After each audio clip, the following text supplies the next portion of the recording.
Hello, everybody, and welcome to Yellowtail Talks Tech. I'm Rob Coble. I am the Career Success Manager at Yellowtail Tech, and I'm joined today by two recruiters in a fairly new company that is called SeedTree Talent. They are the founders, and you guys have an interesting story, having met at 19 and worked together in various places. You then decided to start your own recruiting consultancy. I don't want to say agency, but consultancy, which is a little bit different.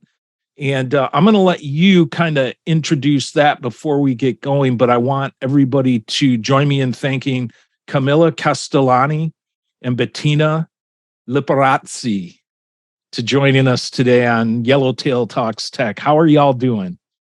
We're doing fantastic. Thank you very much. And you were saying about our story, which is, it's quite funny because we met in our first job at Thomson Reuters, a massive corporation when we were 19. We were receptionists in an office. We have amazing anecdotes from that first job, and we loved it. And then we sort of parted ways, and Cami went right into recruiting while I did some sales. I was on board a cruise ship as a shop assistant on a jewelry shop, which we can do a whole new podcast about it some other time. And then I moved into recruiting as well. And then Cami and I coincided again. Well, we didn't. She referred me, and I got in an amazing RPO we worked together at. We love the experience. We love the experience of working together again, of course. And that's how one day so we had always wanted to do something together, but we were not really sure what. And at some point, it sort of made sense. We could see there was something missing in the market with, as you very well said, you said not an agency, but a consultant kind of approach. We want to raise the benchmark of RPOs in general because we see there is a bit of a general bad reputation around it. We want to come with SeedTree Talent into companies, help them hire, help them build their hiring process if they don't have one, or help them fix their current process, which there's a lot about that to kind of fix. We're definitely going to discuss it later on. Come into action, build a process, fix their current process, help them with the hire, but also from a more integral or holistic approach to talent, not only focusing on, getting the butts and seats, but also just getting the whole process done with good practices and providing added value in the talent management field within the company. So that's what we do. I love it. I like that you said an integral approach to recruiting. One of the biggest questions that come from the student base that I hear all the time, I've gotten approached by a recruiter. Should I pay attention to it? What should I do? So there's a lot of recruiters out there, I think, that are doing what bad job hunters do, which is what I refer to as the spray and pray method. Let's spray it out there and cast a really wide net, and then let's pray that we come up with the purple squirrel. So how are you guys different than that? What approach do you take that's different? Well, actually, that's a very not only interesting, but also a very smart question. So I get a message from a recruiter. What should I do? First of all, I would definitely reply, just being super polite and say, hey, I'm interested. I'm not interested. You never know where that can lead you. But I do agree with the fact that there's a lot of blasting in the market because there's a sort of, this battle for talent right now. There's a lot of opportunities and there's a gap between, what companies are looking for and what the market has to offer regarding talent. So first of all, I think that what Yellowtail does is amazing because you're, just making it happen, just shortening the gap. So that is the first thing. But that's just going to happen. You're going to encounter, bad practices in the market, and it's always good to be able to recognize them. So what we would recommend to do in case you're facing that scenario is just ask further questions about the company, the opportunity, just do a double click on the generic things that you might get in that message. And then to your question, the way in which we work is just a total different approach, because we don't focus on volume and quantity, but on quality. It's actually one of our differentiators. What we like to do is just have a very deep conversation with the company, and act as consultants. We have intake meetings, in which we talk with the hiring managers, we assess the must-haves of the role, we try to deeply understand what they're looking for, and we actually just foresee if we will find it in the market or not. And we have those conversations which can be tense at times, because they're looking for those purple squirrels. They're not in the market most of the times. So after having that conversation and having like a full understanding of what we're looking for, we go ahead and look for it in the market. And the way in which we look for it is, of course, we don't only go to LinkedIn, which is super necessary, by the way. You should always have your LinkedIn super updated and full of keywords, without lying and being super honest. But then again, small disclaimer there. Yeah, just a tip, because if you sell yourself too much and it's not true, that's going to show in your interview. So we're going to talk a little bit about it later, but it's always nice to have, the right keywords, just be there on LinkedIn and be on, GitHub and several places, because recruiters are going to go and look for you there. So once you have the job description and everything's clear in your mind, you go and look for it. But you need to, just look for those candidates who are a match, or those candidates who have the potential to be a match, So the way we do it is we have super personalized messages, and we pay attention to everything that's on paper. And we only address those candidates that we actually want to meet. We don't blast the market. And so far, it's been working. Nice. I don't know, Bettina, if you add anything there. So I like the approach, and one of the things that I've always found, and I love that you bring up honesty in resumes. I have a follow-up question on that, but one of the things that I love the most is, too many people are trying to get out there and create this image of themselves that is not necessarily what they really are. And I think I've found it, and this is kind of a question by which, do you agree with me or not? You talk about potential, and a candidate might not have all the tools directly in their tool belt, but if they have that professional demeanor and that ability and that passion and willingness to want to learn, it's easier to teach them these specific tools than it is to teach them to be a good professional. Do you agree with that? 100%. Of course, there's companies that can, given the momentum there, and they can either afford it or not. But I totally agree with you, and Bettina will agree with me. We always look for potential. That's a key differentiator when it comes to a candidate. And that's a responsibility we recruiters have, because we need to educate, or we need to, just encourage those best practices. For example, when a hiring manager comes and says, I want the purple squirrel, well, what happens if we don't find it? What happens if that purple squirrel is not, does not exist in the market? Where should we go? Should we pay attention to potential? Should we pay attention to the must-haves that the role has? And then we can do a ramp up on several skills. What do you prefer? What would you rather have? A candidate who has it all, but has a bad attitude, or has an attitude? Or would you rather go to a more junior candidate that can, that is enthusiastic about the company, and that really, is really eager to grow within the company? So that's a choice every company has to make. I totally agree, but that's a responsibility we as a recruiting team, either in-house or, being an agency or an RPO, have, because we need to have those conversations prior to just go out there and hire. That's pretty cool, though. I'm sorry. That's pretty cool that you're thinking ahead about that stuff, though. It's like an intense game of chess. You got to think 5 steps. What if this happens, and what if that happens? And I'm sorry, Bettina, I didn't mean to jump on you there. Go ahead. Oh, please. No, go ahead. I love this conversation we're having. But I wanted to double click on honesty.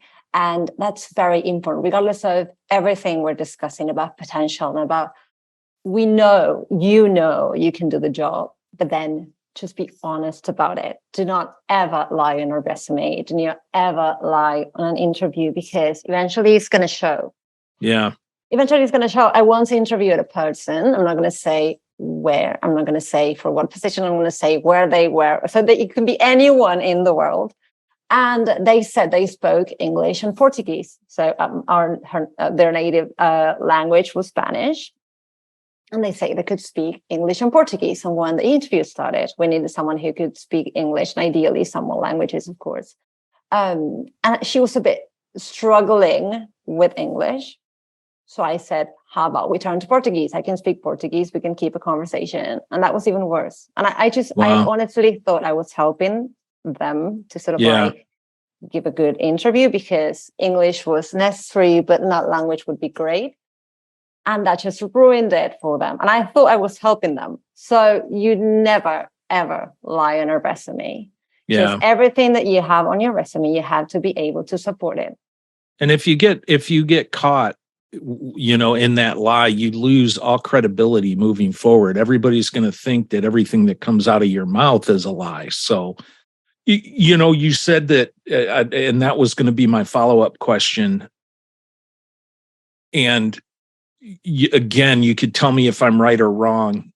I think if you can demonstrate knowledge of a certain tool, if you know when it's used, how it's used, why it's used, you might not be a savant using that tool. But if you can do those 3 things, you can consider that a skill on your resume. Yes or no? That's a good question. And I actually think it depends the level of depth that the company needs. Once again, everything is sort of relative. I don't want to, just fall in everything's relative, but you can be a user, you can know how to define it. If we're talking about an architecture and design role, maybe you can have, like an overview, or be able to choose the set of tools or the technical stack pretty strategically. But if you cannot go low level and code it, you shouldn't be, applying to a software engineering role, right? Because the role is going to demand it. So I think it's pretty relative, and it always depends on the level of depth and the level of knowledge that's required. You can always be, underqualified for a certain role, but overqualified when it comes to a different role. So yeah, I do believe that it's more about, I wouldn't say the job description, because the job description is not the only thing that you take into consideration when it comes to a position, but it always depends what the company is looking for. And sometimes it happens that you might not have all of the requirements, but the company, and we really hope this is the case, the company sees your potential, and they see that there's no position for you at the company, but you would be a great asset, and you would add a lot of value, and they absorb you. And then they think of the position that you could, actually apply to in the company. It has happened to me before, and I'm a huge fan of presenting proactive candidates. So whenever I encounter great talent or encounter potential, I always try to push that and say, hey, this would be a great fit for your company. I don't even know if you have this sort of position or if you have to go make it up, but this person would really be super disruptive to your organization, and it needs help. Yeah. So yeah. Yeah, and as somebody, I've been career coaching for a while, but I'm not a technical person. I understand the terms and all of that. And when I'm talking with various companies and people like yourselves, that's all I have to go on. I can look and talk maybe to a teacher or somebody, and they can go, yeah, they know their stuff technically, but I'm looking at that person's soul. It's like, can that, is that person going to show up on time? Is that person going to be happy about being there? Are they going to get along with everybody? Are they going to take direction well? Are they going to be adaptable and willing? Those are the main things that I'm looking at when I go make that recommendation to somebody. To me, I think first and foremost, I think it's easier to teach people a certain technical tool than it is to teach them how to be timely or how to get along with people or, some of those things. So, what would you think is for you specifically? So this is just your opinion, but what is more valuable or important to you, the resume or the LinkedIn profile? I would probably risk it by saying the resume and the fact that the resume coincides with whatever you have on LinkedIn. Because if you're sharing a private resume where you say you've been, I don't know, a software engineering manager, and then in your LinkedIn it says VP of whatever, then something's not right. And I'll probably just think you're maybe trying to fake it in your resume. So I would probably say it's always important to have a very good resume. But it's also important to have a very good LinkedIn profile and to have them both matching. Gotcha. So sometimes people, they tend to create a lot of resumes for different positions they're applying to, but that doesn't mean changing the dates or the companies you work for or the positions that you work for or your job title. So that's something that I would probably point out as important. What kinds of things would they be changing? You're talking more about not necessarily creating new information, but rearranging certain information or highlighting certain things, that kind of thing. Gotcha. Yeah, and I think it comes back to honesty. Once again, you cannot lie on a job title because that'll show.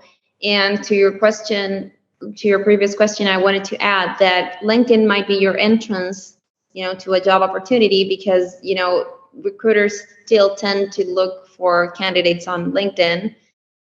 Thanks God, it's beginning to change and people are looking, some other places too. But I think it's very important to know that your resume has to have all of the job description, all of your milestones, and maybe, some achievements that you've had in the past in order to fully express what you're going to double click on later on in your interview. Of course, it doesn't have to be like 3 pages long. We don't recommend that, but it has to have that key information. LinkedIn tends to lack that information and, it's like a first overview. But then again, you need to have, a strong resume in order to be a solid candidate, or at least in order to, quote unquote, sell yourself in the best way. Yeah. What portions of the resume are most important to you? Is there an area that you immediately go to? They say that recruiters and hiring managers and definitely career coaches, we spend on average 7 seconds per resume. What about you? Tell us about your habits. I would say that is partly true, but not entirely true. So if a candidate, if we feel a candidate is suitable for a position, we're definitely going to spend much longer than that. It can probably be that time to check the resumes, but whatever we see something that is interesting, we're definitely gonna just take some more time to go into the experience, especially before we interview that candidate. I would probably say, go ahead. I'm sorry, but but you see something in that resume that makes you want to spend more time with it.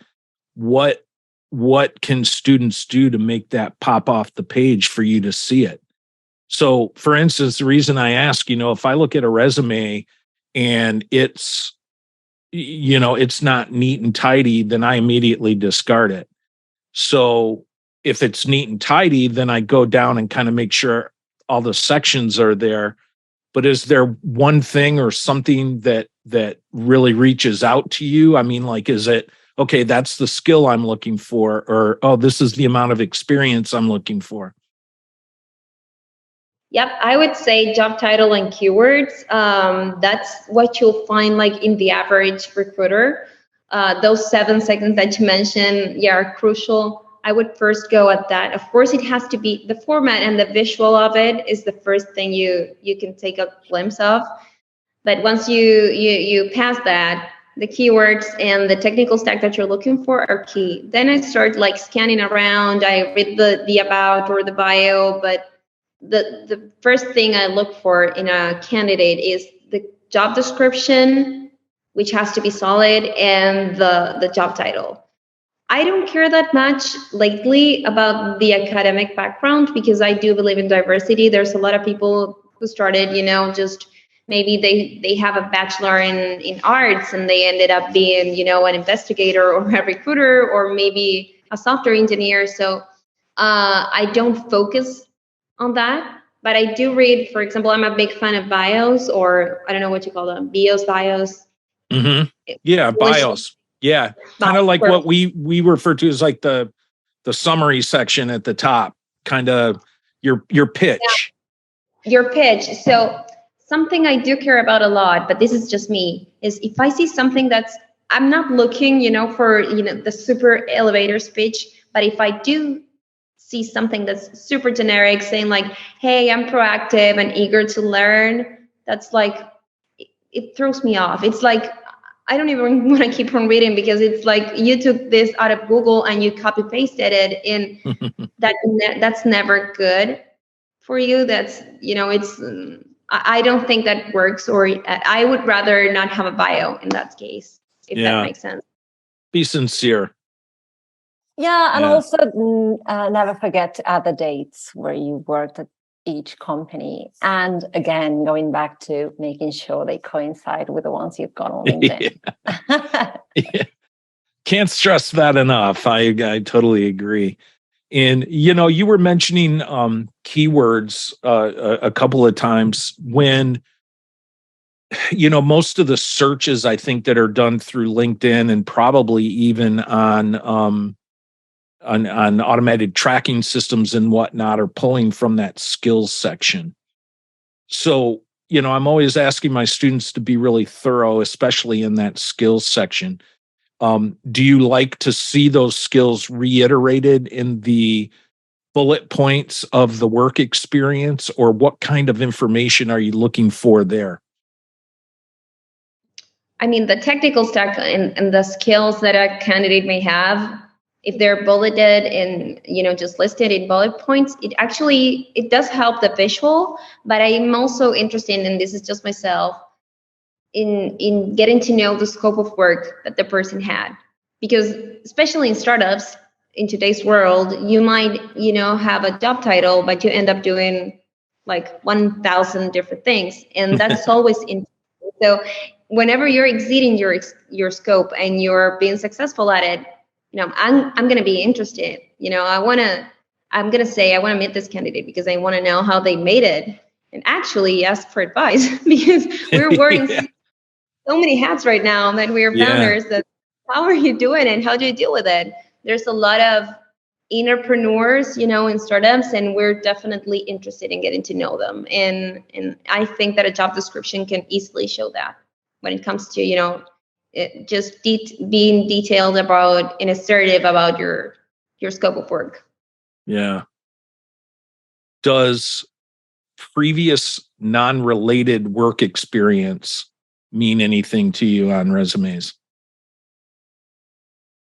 Yeah, I think it does. And I was just saying that I'm not focusing on academic background, but when I am interviewing like young professionals, I always tend to ask about examples that they had like during college or university, because you can actually get a sense of how they would act, in a professional environment. And I think that's very, very nice. And when you have like 10 years of experience, but you're shifting careers and you're like, for example, just becoming a software engineer, sorry. You have all of that history and professional experience that you bring with you. And that's always, you have a lot of lessons that you learned in the past, and you can apply them to your new job. It doesn't matter that, you're doing something different, but you have experience that you can, just grab experience from and just apply it in your new job. So yeah, I would say that I do. I don't know, Betu, if you want to add anything here. Yeah, no, totally agreed. And that also led me to think about the importance of storytelling, and how when you go into an interview, you said in your resume everything you've been doing, whatever job you had, what are the tasks that you had, but you also have to come ready to tell stories. So the recruiter is going to be very interested in knowing, okay, I love that you do all this. Now, tell me about a time when you did this, or when something happened. How did you fix it? So make sure you come ready with stories about yourself, about how you had a problem, how you had an issue, how you had whatever happened, and you had to creatively find a solution. How did that go? Did that go well? That's amazing. Tell the story. Did that go wrong? Tell the story as well and say what you learned about it. So that's something that is also very, very important to always remember. So yeah. I love that.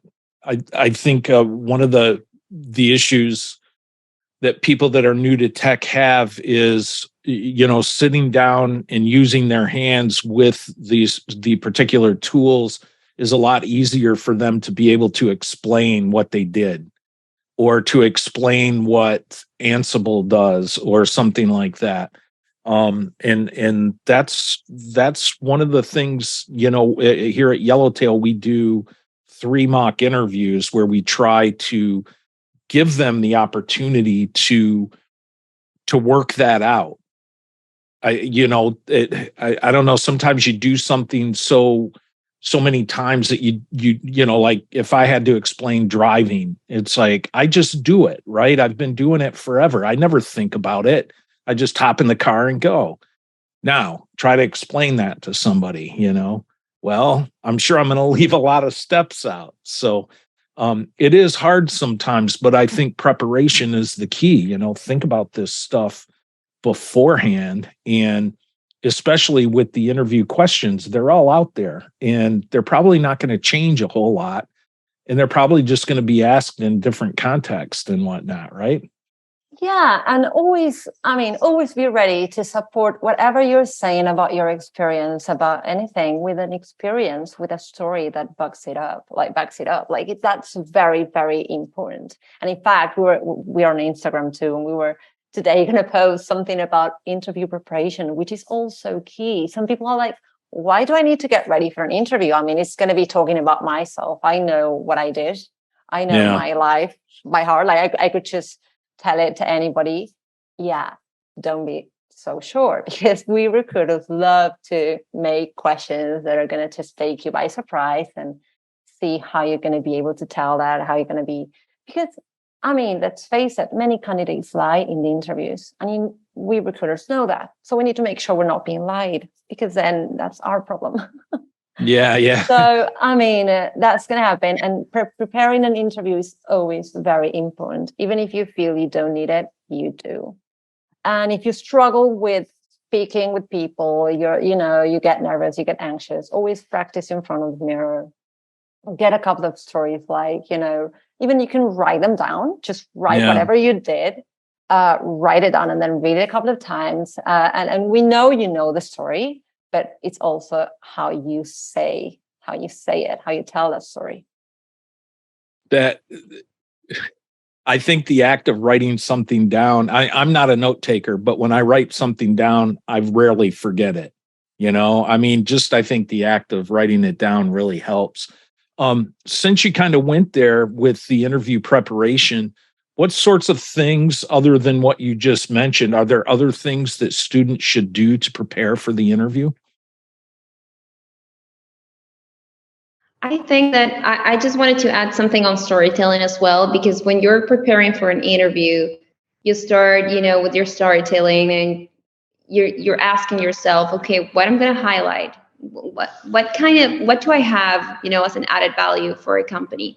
And sometimes it seems like it's really hard, but you have so much to offer. And especially when you're just shifting your career or when you're doing something new, you have a lot of insecurities and say, hey, I don't know if I have something to offer, but you believe me, you do. And we're sure of it because we are all day long just looking for talent, looking for potential, and we know. So you need to stress it. You need to find stories. You need to find achievements and then anchor it to different values that you may have and different skills and your skill set, basically. So something that I always like to do when I'm preparing for an interview, or maybe, when I'm just suggesting candidates on how to prepare for an interview, say, hey, just imagine the questions that you could be asked about. And something that recruiters tend to do is ask uncomfortable questions, as Bettina was saying. And I always like to ask, tell me about that time where, something went wrong. And what was your participation? I mean, what was your, what did you do there? And why did it go wrong? And what would you make different today? Or what would you do differently today now that you know and that you learned the lesson? And sometimes people stay looking at me and they don't know what to answer because that's a very sort of disruptive question. And nobody likes to talk about what they're not good at. So you should definitely have one of those stories like just under your pocket, just to throw it out there in case they do pop up that question. And then also, that's something that is very important and not many people do. Make sure you investigate what company you're interviewing for. At least just try to know some, like the about section in the LinkedIn. Just try to read that and know who you're going to be facing, because that also shows the level of commitment that you have in the process. That's something that I could not stress. I'm so glad you said that, Bettina, because that was where my head was going when I asked the question. It's like, I think, the more you know about the person, about the company, knowledge is power, right? I mean, the more you know, the better you're going to be able to come across in that interview. And, it's passion too. I mean, I know a lot of people that are switching careers, they just want to get their foot in the door. I'll take anything, kind of attitude. And it's like, well, no, you wouldn't really, I mean, you got to do your own investigating and ask your own questions and everything too. And I think a lot of people get away from that. They just think like, okay, I'm done. Do you, at the end of most interviews, have that section? What questions do you have for us? What kind of stuff do you like to hear during that section? Absolutely. And I used to give a recruiter tip back in the day when I was an IC, and I would say, hey, just have questions for the hiring manager. I mean, they love it. I mean, they have their own ego and they love to be asked, what do you do? What's like the challenge in the process, in the project? I don't know. What's your pain point? Just start, asking questions, because most of them are geeks, they love to talk about geeky things. So they would love it. And there's something else that I would definitely recommend is that don't be afraid of asking difficult questions to the recruiting team and to the hiring managers, because you're also evaluating if that's the company you want to be in. So you're also, just assessing if that's the job that you want to get, or if that's the opportunity that you're looking for, because sometimes it might not be, what you're actually looking for, or where you'll be happy at working every day.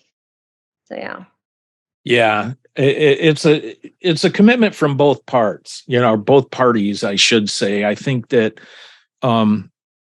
thankfully I don't see it as much as it used to be, where the companies, the hiring companies just, okay, we want to get somebody and we want to get them as cheap as possible, and then we're going to ride them hard and put them away wet.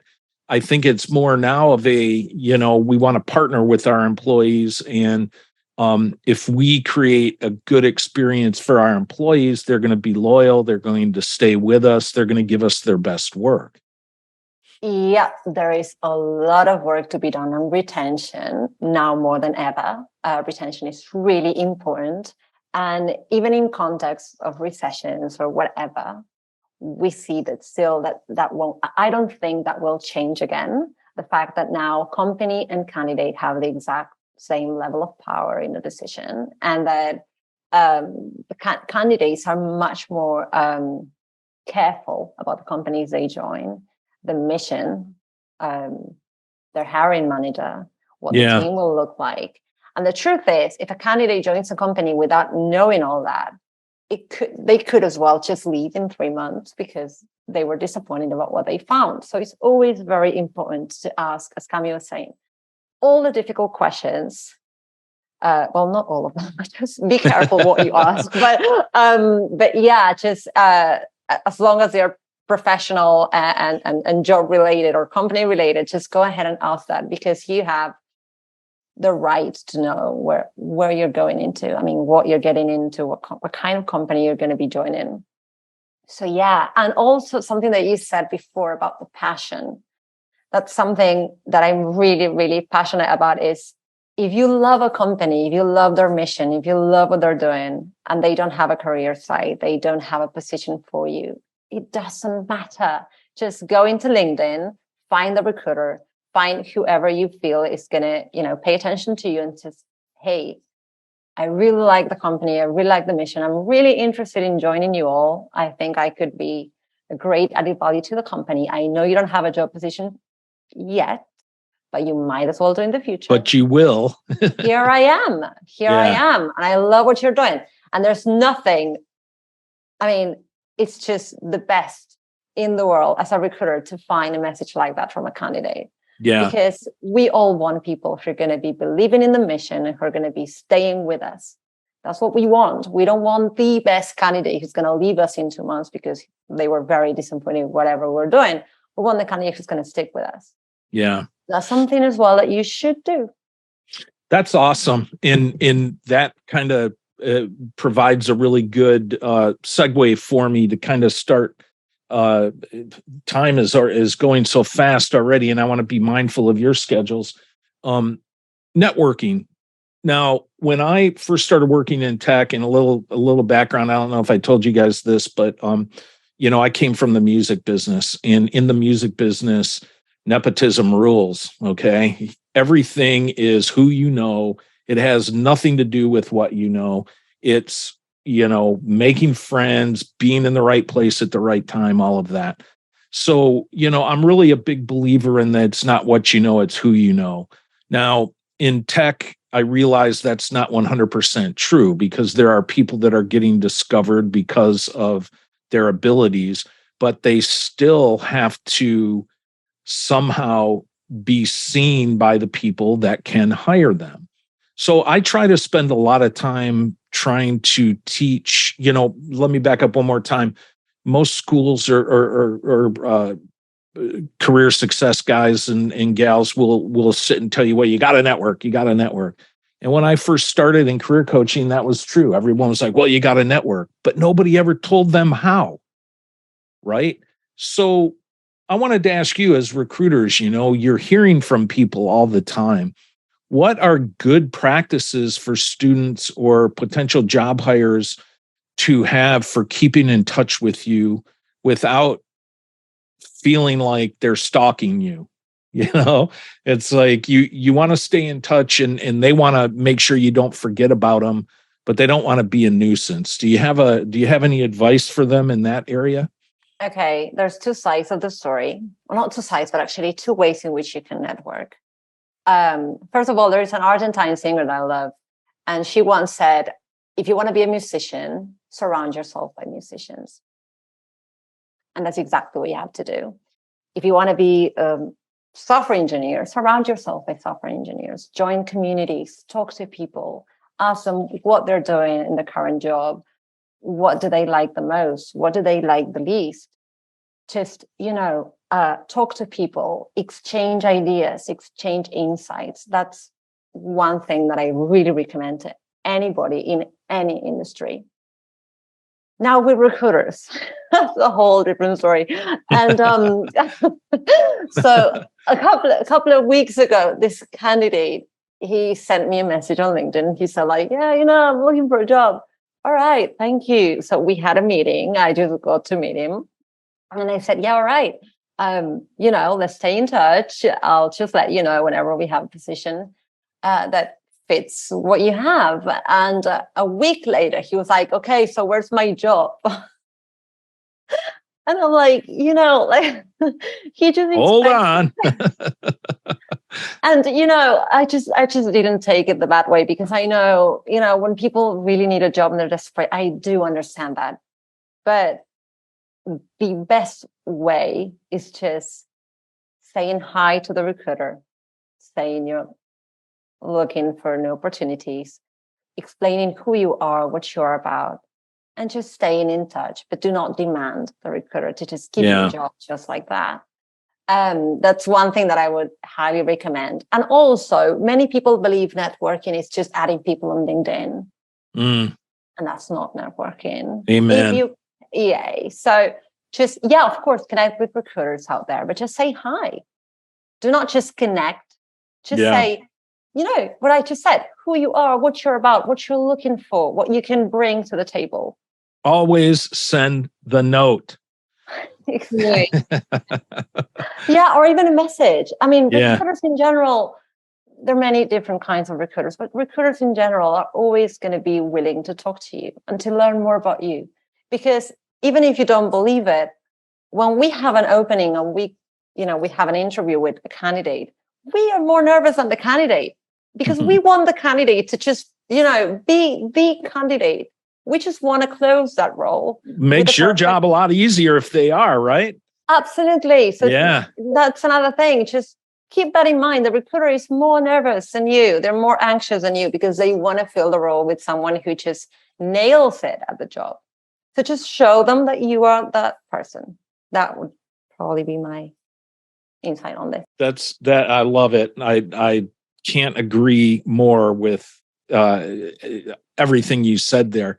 Camila, do you have anything to add on that one? I would only say that once the other way around, you should never say no to a proactive interview. There's a lot of recruiters out there that do not have a specific job opportunity, but they want to meet you. Never say no to that. It's always good to have a recruiter friend. So even if it's minutes, just get to know that recruiter, because eventually something will come up. I worked with a recruiter back when I was working with programmers in the game world, and I met this woman who she switched companies during, she was working for one company when we met, and then she went to work for this other company, which was a really huge game company, a very coveted place. And I used to bring her back to campus to do presentations and stuff like that, and talk to students. I love when recruiters come in and talk directly to students, hint, hint. But the thing that I loved about this lady was she took the time to talk to everybody, right? Like you were saying. And we would go to this annual conference every year in San Francisco. So once a year in March, we'd all merge out there and everything. And I go up to her booth at the conference, and I'm standing there talking to her, and some of my students walk past, and she looks at this one guy and she goes, "Rob, what's that guy's name right there? I met him last June when I was on your campus, and I really liked him." And I'm like, "Well, that's, Andrew or whatever." And she's like, "I definitely want to talk to him." So when I saw Andrew, I'm like, "Make sure you go talk to Carrie," right? So anyway, 3 years later, I'm not kidding, 3 years later, I'm at the same conference and I'm having breakfast with this recruiter. And she said, "Guess who I'm interviewing this afternoon?" And she's Andrew. "I think he's finally ready." And the whole thing just went on in my head, this whole like movie of the week. And I'm like, my God, she has been nurturing him for the past 3 years because of the potential that she saw. And I was like the Grinch. My heart grew, 3 times that night, because so many people do kind of like look at recruiters and maybe there are some bad ones out there that just kind of do that spray and pray and whatnot. But then there's people like yourselves that are are vested in the success of the candidates that you're working with. And I think that's super cool. Beautiful story. And I love those because it happened to me so many times. I mean, working in technology for the past like 8 years, I mean, we're still in contact with those first people we met back at Thomson Reuters when we started with Bettina, and we're talking to them right now. And I've even placed them in like my former company. So it makes total sense. And it always happens because people keep on developing and you see their career paths and you go, hey, wow, look, he used to be a junior developer. Now he's a manager and I need a manager. So, hey, isn't that awesome? Yeah. Isn't that awesome when you see that happen and watch people just grow and yeah. And, you know, for me, it's about the passion. And you know what? I'll ask you guys this question because this was my go-to question back when I was back at this other university. And if I asked you what are the top 5 characteristics you look for in a candidate, what would you say? Oh, that's beautiful. Oh my God. I mean, there's so many, but I would say it does definitely, you know, connect with our values. I always love for people to be able to embrace change and to understand that things, but what's good today might not be the best tomorrow, and just be able to embrace that and have vision about what's coming next, because I think that's what organizations need. So I definitely love to see that. I'll go with 2 and I'll leave the rest to Bettina, if you're okay. I don't know.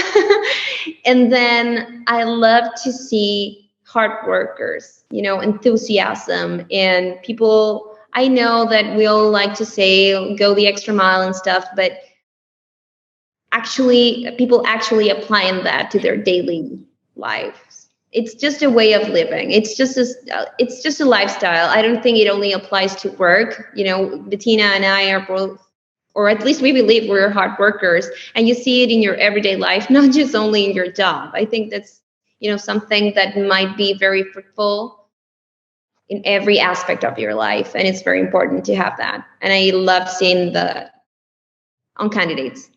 Yeah.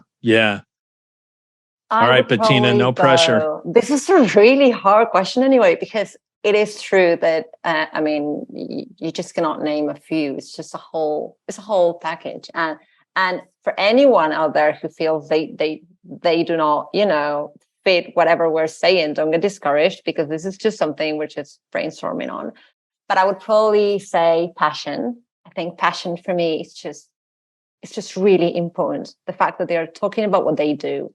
And you know that glow in your eyes when you talk about something you're really passionate about, and just people tell you that you could probably talk about this for hours, and it shows because you're so passionate about what you're doing. Music. Exactly. I mean, that's what we need. We need that, you know, pride in what you have done, in what you are doing, and in what you want to continue doing. And then of course, commitment. And that comes back to investigate the company you're interviewing for. You know, be committed to whatever you're doing. But yeah, I would definitely say that. And also someone who can be, so we recruiters love to dig into whatever you did in the past. As we were saying before, we love to dig into those stories. Somebody who can really, you know, just make a step back, think of what they did, and show whatever they learned from those experiences. Someone who can be analytical as to what I did wrong, what I did well, what I learned from it all. So we don't need someone who's going to be answering all the questions and be like, yeah, I did that. It was amazing. I loved it. Because everybody makes mistakes. Only some people notice the mistakes, they acknowledge the mistakes, and they move on having learned something, and others don't. And that is a difference that we should be paying attention to. Yeah, I like that. Yeah, there's, you know, what's the saying? Let he among you that has never made a mistake cast the first stone, right? Something like that. Exactly. So that I appreciate your answers on that. So here's my unscientific, what am I trying to say here? The results of my unscientific research, having asked this question probably thousands of times. And I will preface it by saying that the majority of these were probably asked to people in the game industry. But number one answer, always, without a doubt, bar none, the most number one answer was, and you both said it, passion. Camila called it enthusiasm. Same thing. Number 2 and 3 often switched. 2 and 3 would flip back and forth, but they were almost always teamwork and communication. Okay. And then numbers 4 and 5 were willingness, which is, like enthusiasm, and adaptability, willing to change. So those were the 5. It sounds like you're kind of in agreement with the majority of those.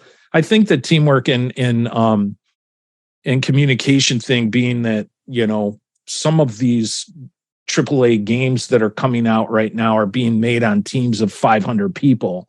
And, you've got to integrate all that code. You've got to all make sure you're on the same page. So I can understand why that's really important. But yeah, I think, passion shines brightest over anything else.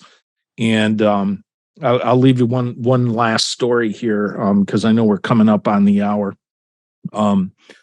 I had last night we had a orientation for a new cohort that is getting ready to start in our Linux for Jobs program. And I go on to these all the time, and my message to them is, even though you haven't even started class yet, you start class Friday, I think, or something like that. But whether you realize it or not, your job search starts now. And, everybody's kind of like, huh? And I'm like, that doesn't mean you're going to be putting out applications and everything, but you're going to be researching, you're going to be meeting people, you're going to be talking to people.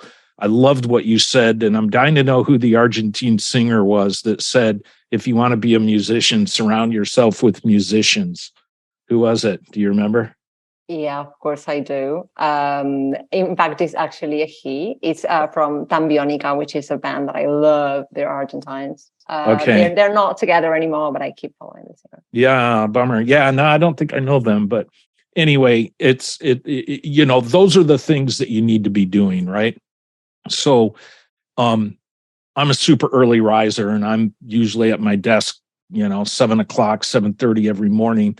And the first thing I saw, and we use Slack for our communication, there was a Slack from one of the students that was on that call last night. And he said, hey, Rob, sorry for the late text here and everything, but something you said last night really spoke to me.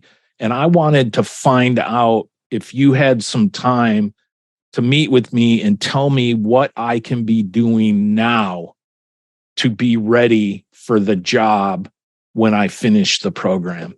And again, Grinch, right? It just kept growing. I was like, man, there's nothing that makes me happier when students do that, because they're getting it. And it's like, I want to make sure that they have that while they're going to school, they're shot from a cannon, they're learning all this stuff and everything. But there's so many things you can be doing. Don't waste that time thinking like, well, I'm not even looking for a job yet. It's like a runner on a high jump, man. You got to get a good running start, right? I cannot agree more. And that's something also that I've always known, but sometimes it's very hard to. So let me just explain what I mean. You don't need a diploma to be ready.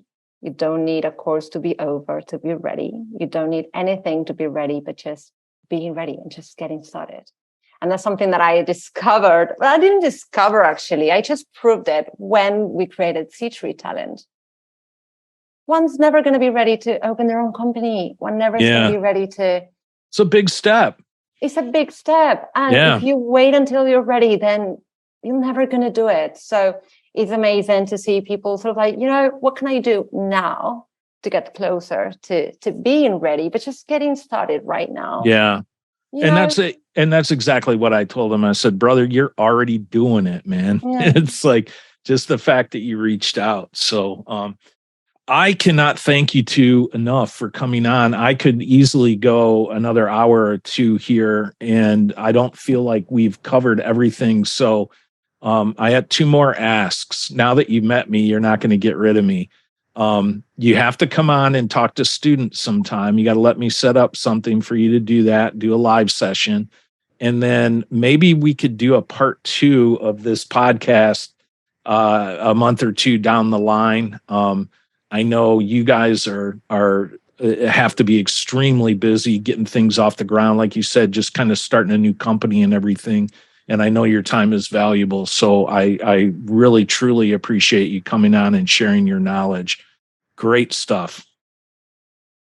Thank you, Rob. I just want to say that you have been amazing. We were actually, and then again, recruiters get more anxious than candidates. It was here, we were kind of, what are we going to talk about? Because, I mean, and you're so easygoing. So thank you for leading nice. this. Thank you. It was a great experience all in all. And of course, we are super busy, but we'd be more than happy to do a part 2, and of course to talk to, just any student that feels, like they have some insecurities. We don't do coaching, but we can encourage you for sure, because we just opened and took the plunge on doing something that's a big step, as you were mentioning. So we can totally. Yeah. Well, I wish you nothing but success, and I'm very eager and excited that we're going to get to work together a little bit in some capacity. So we're here to help you guys in any way that we can as well. So thank you very much. And for those of you that are listening, again, this has been Bettina and Camila from SeedTree Talent, a new startup recruiting consultancy. We're not going to say agency, a consultancy. And man, they've just been laying down some gold for us here in the recruiting process, kind of giving us a little peek behind the recruiting curtain. So I hope you've enjoyed this episode. And if anybody has any follow-up questions or anything like that, you know where to find me. You can hit me on Slack, hit me on email, whatever is the most convenient for you. I want to thank you all for listening, and we look forward to seeing you again in the next episode. Thank you.